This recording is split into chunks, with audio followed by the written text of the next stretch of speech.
Why is it so hard to see that real sustainable growth starts with keeping and expanding relationships with the clients you already have? Do we need to rewire our brains to focus as much on client retention as we do on landing new logos? The answer is yes. And which AI tools can the AI Knowhow team not live without? Find out on this year's Snake Draft. Hi, I'm Courtney Baker, and this is AI Knowhow from Knownwell, helping you reimagine your business in the AI era.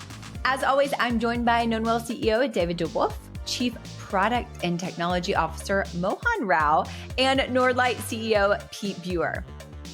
But first, is Meta's push towards AGI something we should all be keeping an eye on, or just Metaverse 2.0? Let's find out with Pete Buer. Pete, it looks like Meta is swinging big again. The company just announced a new research lab focused on developing super intelligence, and they've tapped Scale AI's Alexander Wang to lead the charge. What's the takeaway here for business leaders? So just a recap on the news, Meta's reportedly committing billions in resources to pursue artificial general intelligence, AGI. So that's not a familiar term of art. It's the next wave of super intelligent AI capable of performing at least as well as, if not better than, humans at many tasks. It's super ambitious, and I guarantee you it's sort of a North Star on the vision board of every company that's working on AI right now. There's kind of a first fast, maybe a little bit lazy takeaway right out of the gates. So here we have Meta investing heavily in AI leadership. We've got OpenAI building out social networks. Elon Musk still chasing both with all his free time. It's, to me, starting to look like big tech companies are kind of looking more like one another than different, and maybe there's some strategy there that they have to cover all the bases on behalf of customers, or there are questions about the product S curves for each of the different individual components of the business, and they need to round things out with the next biggest and growing thing. There's pressure from investors to be involved in the right stuff. Anyway, for whatever reason, it feels like a small set of really big companies that are looking more and more alike is starting to dominate this space. There is something sort of uniquely interesting about the Meta investment in this article. However, this fellow, Alexander Wang, founder of Scale AI, leading infrastructure player in the AI boom. And so interesting to Meta to bring him and the company on to help Meta build out its AI. But also maybe there's a capability that Meta can develop in helping customers build out their AI from an infrastructure perspective. I think takeaways for leaders are just that there's a broadening array of companies that can help you with whatever your AI needs are. It wasn't that long ago we started having these conversations, and the scatter plot of companies focused on different things felt quite spread. A lot of different one-off applications. And now you can kind of turn to some companies who can handle a lot of your needs, soup to nuts. So know who they are, know it's different to the extent that it is different about their offerings, know how they price. Just spoke to a fellow who reminded us that AI offerings are changing daily and pricing's changing daily. And so you really have to keep track of where things stand. And then especially on this artificial general intelligence, AGI question, try to get a sense for what's real and what's not real about it, so that if there is meant to be application for you going forward, you're really super clear on what it is, what the risks are, and what the possibilities are. Pete, I think at the end of this, we only have to look to Facebook's Metaverse, which is how they got their new name, to know that not all big tech news plays out like they think. But as always, thank you for keeping us up to date on the latest in AI news. Thank you, Courtney. I sat down with David and Mohan recently to talk about why the key to hypergrowth actually lies in keeping the clients you're already working with. David, Mohan, welcome back. So here's the question. I think more executives should be asking, what if growth isn't about chasing more? What if it actually starts with the clients you already have? I don't know how that lands for you, but I kind of get this sense we've been sold a story that growth means net new logos and pouring more and more fuel on the sales engine. And listen, I'm a marketer saying this, okay? But that story doesn't really hold up so much in today's market. So today, I want to dig into that more with the two of you and really talk about the real growth driver that I sense most companies are underutilizing and what it takes to turn retention and expansion into your fastest path to scale. So, how does that just like out of the gate, how does that land? Does that sentiment resonate with you and the professional service firms you're talking with? Well, Courtney, let's just start with the data, right? The data says that organizations are spending between 5 and 7 times as much on new business development as they are on, client expansion and growth and retention, right? I mean, just that blows my mind because if you think about the professional services playbook, the playbook is the vast majority of professional services firms have relationship driven land and expand strategies where, get this, 80 to 90% of your revenue comes from existing accounts, right? That is just flat out how you run a professional services business. Yet, the data says not only is that where we're spending our money in the 10%, but it also shows that it's that 10% that we have operationalized, right? That we're driving by data, that we are driving with rigor. We have whole systems and machines around, right? The old saying, you manage what you measure. We measure the pipeline and we measure that, but we don't measure commercial health. We don't measure what is the strength of our existing portfolio. And because of that, you can see clear as day as we're out talking to organizations, they don't manage it either, right? There is not rigor and discipline around how you manage those existing relationships. Can I ask you a clarifying question right now? Because I think everybody listening, when you say we don't measure our client health, our portfolio health, Mhm. I think they may be saying, "Well, we do. We Mhm. do. We have a red, yellow, green. We have CSAT." We just like note on what you mean by kind Yeah. of Well, I think each and every one of those, there's no doubt, right? There's three fundamental band-aids. That's what I'll call them. Three fundamental band-aids people use because they can't measure their portfolio health, their commercial health, their client health, right? They use what you just said, anecdotally reporting red, yellow, green on a spreadsheet, and they typically ask their team to do that on a monthly or a quarterly basis. Okay? Number two is a net promoter score.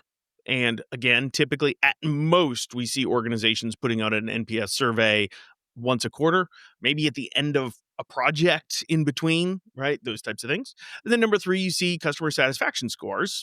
Sometimes people do those monthly, but rarely. At best, in all three of those, what do you have? You have quasi measurements. They're not really measurements of what's actually going on, right? But they are a way we quantify qualitative information to make us feel like we're measuring. They're anecdotal and they're episodic, right? It is reporting from somebody, it's inherently subjective. And on top of that, we only get the data once a month at best. And in the vast majority of situations, once every 3 months. That is not an operational metric. That is not a metric that I have execution from. That's what I mean by if you're not measuring it, you're not managing it. Those aren't real yeah. measures of actual portfolio health. Yeah, it makes no sense that we don't look at existing clients as your growth lever, right? Because there are so many advantages when you look at your current clients as opposed to new logos. One is there's a lower acquisition cost, right? So they're already your customer. You can offer more, tech-enabled service, data-driven personalization. You can use more loyalty to promote your brand advocacy. There are so many things that are built in, but yet gets ignored. Hey, Mohan, just to add a data point, again, going back to the research, you talk about just the efficiency of gaining new revenue in your client base. I think the stat is that a new client costs between 5 to 25 times more than just keeping one. Forget growing an existing one, right? Than just keeping one, right? So, I mean, think about this math, right? If I need $1 of revenue at the beginning of the year, and I lose an account in January that is doing $1 of revenue, all of a sudden I double what I need in new sales, right? And it's guaranteed that that is lost. Whereas I book a new client, if I have the same success to offset my downtime and my luck, well, I have the chance of having $1 for the remainder of the year, and it's only offset it, right? So even though it costs more, it's so much more efficient. It just the math doesn't work out. And if you are trying to fill a leaky bucket, and that leak is even the exact same size as the hose pouring water in, you are not growing. You're actually going backwards. And so to have hyper growth, to have consistent growth, to have predictable growth, to have any sort of growth, we've got to do it. And what I fear is I think a lot of professional services leaders have just become complacent. They're just, you know what? Industry churns clients about 16%. All right. I'm doing great because I've got 12% attrition and churn amongst my client base. No, no, no, no. Every single point that you save of churn that doesn't happen is helping you become a more predictable machine, a hyper grower. And I think organizations, remember, it's 80 to 90% of your revenue. Organizations that invest sufficiently there create a machine out of their commercial management system and really drive the discipline and the rigor that we apply to sales to serving our clients and growing those accounts and keeping those accounts and delighting accounts. Those are the organizations that in this soft economy right now where services firms are struggling, they're the ones that are growing. I know firms that are growing 27, 34, 46% in one case, a company at scale. Why are they doing it? Because they crush it in this regard, and their net revenue retention is over 120%. That is the key to growth, and we ignore it. We don't measure it. We don't manage it. So, David, I think those are everybody listening, I think would be like, I want that. I mean, I don't think we would talk to any professional service firm leader that wasn't like, I want that. But for whatever reason, it seems really hard to change the mindset. So, what do you two think needs to happen to really make that is it just like this is the way it's always been done? It's hard to break that cycle. What is it that makes it so hard? I think there are three reasons why this is the case, where leaders look to new logos as opposed to making NRR as a growth metric great again, right? So that's what this episode is about. It's NRR as a growth metric. I think the three reasons are, first of all, there is when you think about the phrase pressure to demonstrate growth, you automatically think, whether it's from investors or leadership or markets, that it's about acquiring new logos. So it's really a cultural expectation about what growth means. I think that's reason number one. Reason number two is you see this especially in SaaS companies, but you also see this in services companies where the way you've organized yourself into sales and customer success, they have distinct goals, very distinct incentives. Sales is rewarded for new business, customer success is rewarded for retention and satisfaction, and disproportionately, I must add. Right? So, Mm. so you already set an organizational incentive towards new logos versus NRR. Right? So it's an organizational silo and how the incentive structures are in place. And I think the third and really important point is there is an underestimation of the potential with existing clients All the time.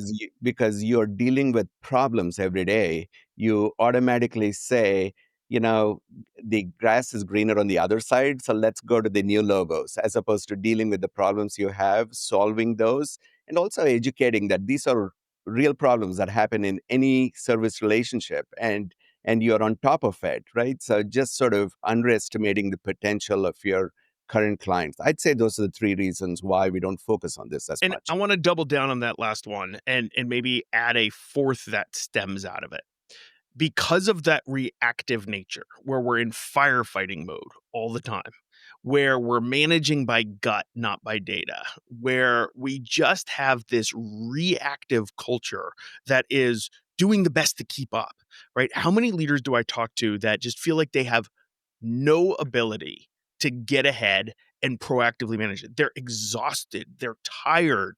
They feel like you hear all the time about professional service organizations aren't scalable. Well, that's shorthand for outsiders that are looking at these CEOs and COOs and saying, these guys are exhausted all the time, right? They're trying to push a wet noodle and it's not working. And we blame it on people. But the reality is the people part of that is these things are hard to manage because they're hard to measure, right? And so in that world, we don't know the right things to do. So we just do things and react to the clearest signals that we have instead of getting ahead. And I would argue that instilling this management system into your organization and saying, we are going to figure out how do we measure, how do we manage, how do we instill the same amount of discipline and rigor that we do to our sales organization into how we manage our accounts and our clients, that is hard work, that is strategic and proactive. And unfortunately, professional services firms just don't get very proactive very often because they're always just serving their clients. And that's not bad. I like that they're client-centric, but let's be a little bit more client-centric by inverting that and being proactive and doing the hard work to call time out and say, we've got to get out of this downward spiral. I think it was the great Spurs coach, Popovich, who wasn't he the one that basically said, I don't care how many points you score. He had figured out for each player, if they just did, like Mohan, if you are one of my star basketball players, like you need 20 rebounds. I want you 20 rebounds. He basically had figured out how to measure the right things to result in a win, but it's not sexy. You know what I mean? Like it's much more fun to just think about baskets and celebrating the baskets. And that's what I feel like we have here. It is fun when you get new logos. Like there's no denying that. There's a lot of excitement. But it's actually measuring that Mohan gets 20 rebounds that actually matters and produces the win, the thing that you actually want at the end of the day. That was not the perfect analogy ever, since I don't know if that's the right basketball team even, but I think it is. I'm looking for this quote. The closest the quote that I found is, now you look at a stat sheet after a game and the first thing you look at is the threes. If you made threes and the other team didn't, you win. You don't even look at the rebounds or the turnovers or how much transition D was involved. You don't even care. That was Greg Popovich comment on the status of the game today. Totally right. I mean, ultimately, it is complex instrumentation, as the great Greg Popovich said through you. He's getting all the credit. No, but seriously, it's a great one because this is complex instrumentation. You kind of sometimes, we all know you manage what you measure, but you also sometimes measure what you can just measure easily, and you don't kind of think about what actually you should be measuring. David, Mohan, thank you as always. Thanks. It's a lot of fun. I feel like you got me on a soapbox. I did. It was great.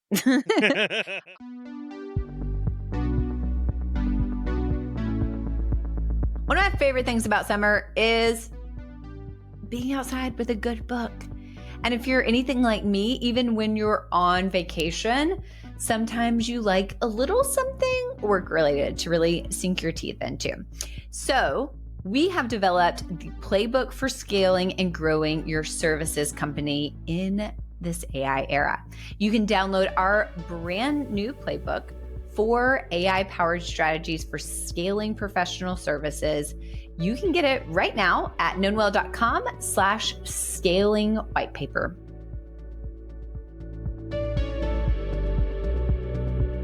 If you're a longtime listener, you may recall the AI snake draft we aired many moons ago. It's a new year, so I wanted to revisit the draft to see which players we'd consider ready for prime time here in the summer of 2025. David, Mohan, we're going to do something different here today. Usually we are talking about the practical application of AI in professional service firms, but today there's lots of drafts happening out in the world, but we're going to have our own draft. And we are going to be drafting our favorite general use platforms that we love and can't live without. Full disclosure, you cannot pick our AI platform. Knownwell is off the table, everybody. It is already won all the awards. Okay. And so today we can't pick that, David and Mohan. And I'm going to kick us off. Again, snake draft. Y'all know how a snake draft goes, right? It's 1, 2, 3, then 3 gets to go twice. And okay.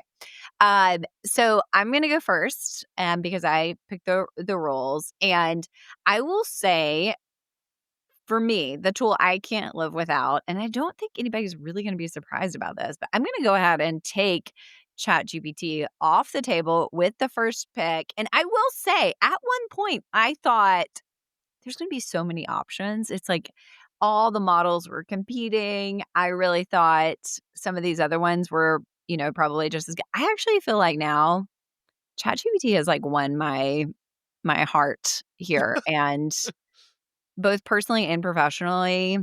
Listen, I played Mahjong last night. I took a picture of the tiles I had and the rows or the hands to find out which one I should pursue. I learned a ton last night. So just one example of the many ways I'm using it all day, every day. Okay, so ChatGPT is off the board. Mohan, you get to go next. These days I'm really loving Claude by Anthropic. It's so strong when it comes to summarization, reasoning, code generation, and being human-like. Because when not to trash your pick, but sometimes reading the ChatGPT output is reading like a car manual. Right. So whereas car Claude manual with M dashes everywhere. and I love Claude. Oh, that is so interesting. Okay, so The only reason Courtney loves it is because it has so many M dashes. Oh, that Courtney is is actually the only person I know that uses as many M dashes as ChatGPT. I'm having to stop now so people don't think I am ChatGPT. Okay, David, I guess what's I your get pick? 2 picks in a row, right? You Because you are do the get- snake draft fan. you So, okay, you do guys get are in trouble. I'm two going to take the good ones off the board. You're going to be mad at me. I'm going custom GPTs with deep research. Okay, are we going to allow that, Mohan? You have to allow it. It's I don't know if you don't remember the beginning of this game, but I did say I made the rules. So I mean, he's under the second apron, so he can do that. okay, so custom GPTs. Yeah, but custom GPTs with deep research, like so super powerful. Oh my gosh, the deep research that they do, and the ability to package that up in a custom GPT that repeats pretty robust instructions and I can prompt quickly for new things is just like rock my world. It's super helpful and increased my productivity a lot. So I love it.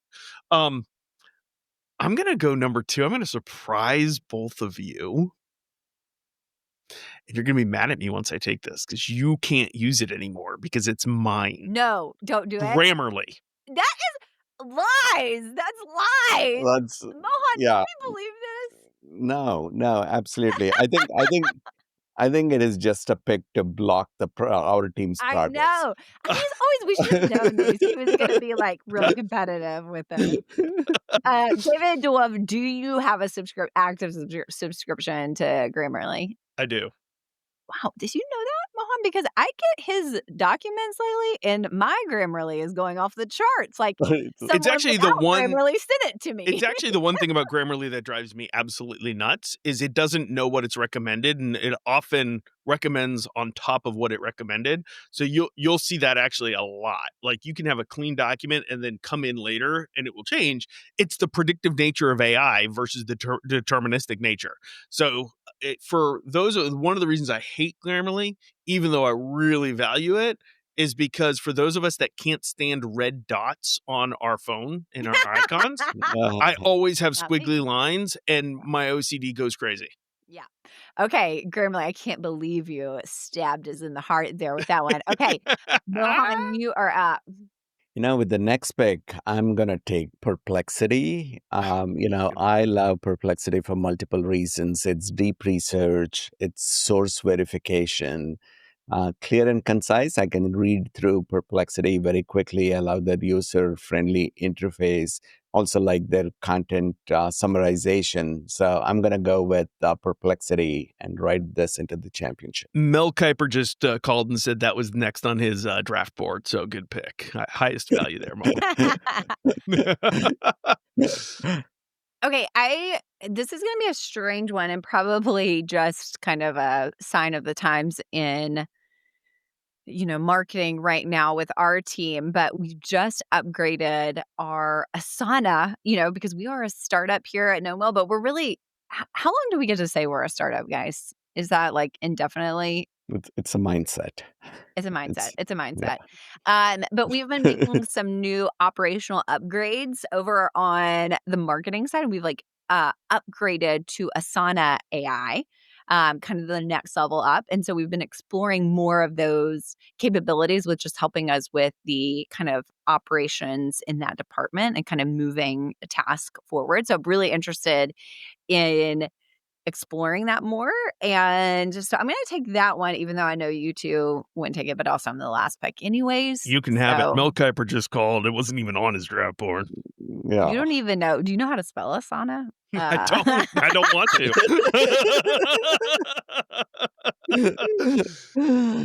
Okay.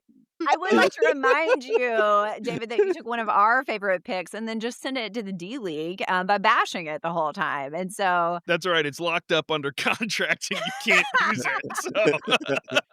Okay. Well, thank you two for having a little fun today. Hopefully, maybe there's a few things out there that we talked about that if you're curious about trying out for yourself, like Grammarly, not sponsored, but should be. Okay. David, Mohan, thank you as always. Bye. Bye. Thanks as always for listening and watching. Don't forget to give us a rating on your podcast player of choice. And we'd really appreciate it if you can leave a review on this episode. At the end of each episode, we like to ask one of our AI friends to weigh in on the topic at hand. So, hey, Claude, sorry for not choosing you today, maybe next year. How you been? Today, we're talking about why hypergrowth actually starts with your existing clients. So, what do you think? I think that makes total sense. Your current clients already trust you and know your value, so they're way more likely to expand their business with you or refer others than cold prospects are. It's probably much more cost-effective to grow revenue from people who already believe in what you're doing, rather than constantly chasing new leads. And now, you're in the know. Thanks as always for listening. We'll see you next week with more AI applications, discussions, and experts. Hey, if you made it this far in the episode, first of all, thank you.